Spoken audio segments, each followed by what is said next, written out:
So when I talk about urinary tract infection prevention to my patients, I usually generally do an overview of what's causing the urinary tract infection.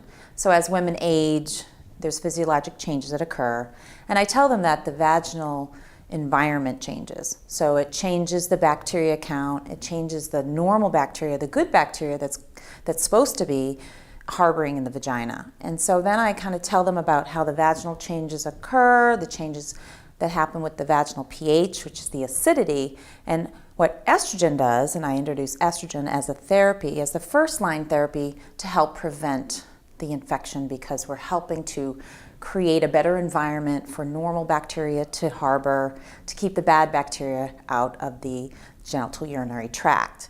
Then I introduce cranberry supplementation. I recommend Alora because I've seen it work, first and foremost, and then there's the science behind it. I really validate that with my patient.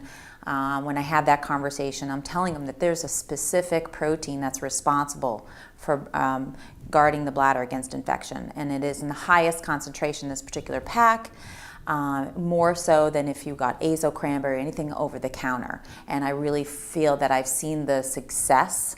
I've seen patients been very happy with the fact that it's a supplement. They don't have to worry about getting a prescription, and also too it's natural and there's really no side effects.